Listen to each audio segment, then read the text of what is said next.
Bismillahirrahmanirrahim. Assalamualaikum warahmatullahi wabarakatuh. Perkenalkan, nama saya Ramadian dari Prodi PGSD Universitas Muhammadiyah Buton. Di sini saya akan menjelaskan tentang mata kuliah belajar dan pembelajaran yang bermaterikan tentang teori belajar menurut pandangan humanisme.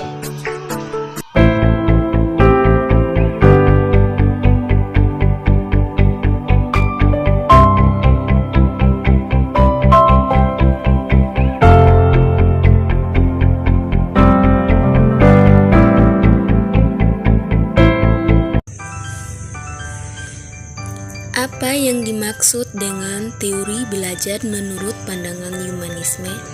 Teori humanistik menjelaskan bahwa proses belajar harus dimulai dan ditunjukkan untuk kepentingan memanusiakan manusia atau proses humanisasi. Teori humanistik sifatnya lebih menekankan bagaimana memahami persoalan manusia dari berbagai dimensi yang dimiliki, baik dimensi kognitif, afektif, dan psikomotor. Teori humanistik tidak bisa serta-merta mampu menciptakan peserta didik menjadi sosok manusia yang ideal. Dalam proses pembelajaran harus mampu menciptakan situasi dan kondisi yang menyebabkan manusia memiliki kebebasan untuk beraktualisasi, kebebasan untuk berpikir alternatif, dan kebebasan untuk mengemukakan konsep dan prinsip. Pembelajaran berdasarkan teori humanistik ini cocok untuk diterapkan pada materi-materi pembelajaran yang bersifat pembentukan kepribadian, hati nurani, perubahan sikap, dan analisis terhadap fenomena sosial. Nah, bagaimana dengan pengaplikasian teori belajar humanisme? Aplikasi teori belajar humanisme sebagai berikut. Yang pertama, peserta didik. Siswa berperan sebagai pelaku utama atau student center yang memaknai proses pengalaman belajarnya sendiri.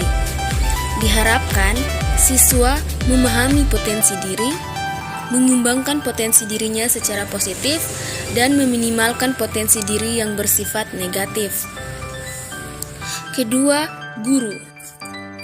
Dalam pembelajaran humanisme, peran guru adalah menjadi fasilitator bagi peserta didiknya dengan cara memberi motivasi dan memfasilitasi pengalaman belajarnya dengan menerapkan strategi pembelajaran yang sesuai terhadap kebutuhan peserta didik sehingga akan tercipta suasana yang aktif yang tentu diikuti dengan penyampaian yang sistematis. Yang ketiga, aktivitas dalam proses pembelajaran. Tujuan pembelajaran lebih kepada proses belajarnya daripada hasil belajarnya.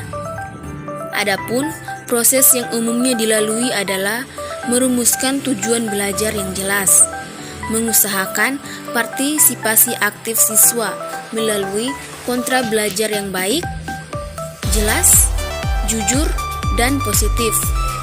Mendorong siswa untuk mengembangkan kesanggupan siswa untuk belajar atas inisiatif sendiri. Mendorong siswa untuk peka berpikir kritis. Memaknai proses pembelajaran secara mandiri. Siswa didorong untuk bebas mengemukakan pendapat, memilih pilihannya sendiri, melakukan apa yang diinginkan, dan menanggung risiko dari perilaku yang ditujukannya.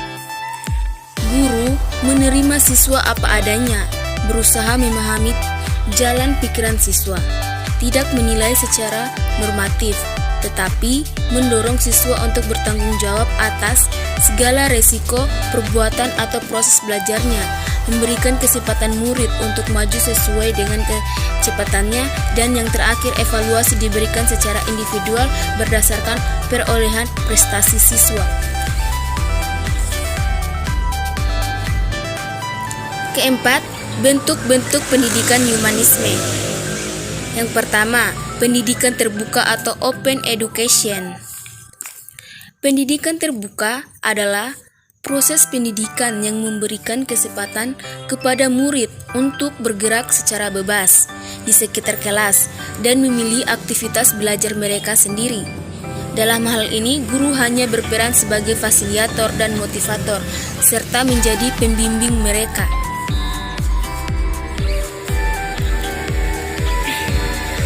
Yang kedua, pembelajaran mandiri. Pembelajaran adalah proses pembelajaran yang menuntut murid menjadi subjek yang dapat merancang, mengatur, dan mengontrol kegiatan mereka sendiri secara bertanggung jawab.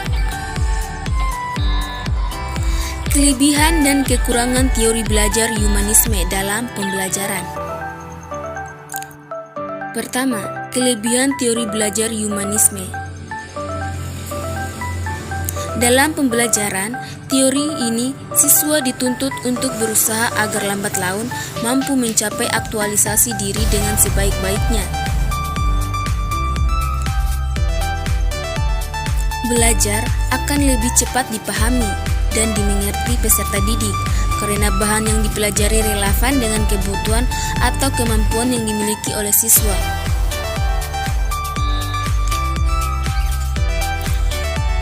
Kondisi belajar akan lebih partisipatif dan efektif karena dalam teori belajar ini, siswa diberikan kebebasan untuk menggali kemampuan pada dirinya dan kebebasan kreativitas dan kepercayaan diri dalam belajar dapat ditingkatkan dengan evaluasi diri sendiri.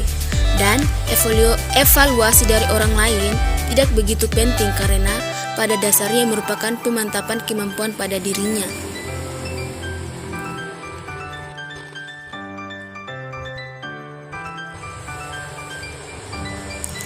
Kedua, kekurangan teori belajar humanisme. Dalam pembelajaran teori ini, peserta didik kesulitan dalam mengenal diri dan potensi-potensi yang ada pada diri mereka.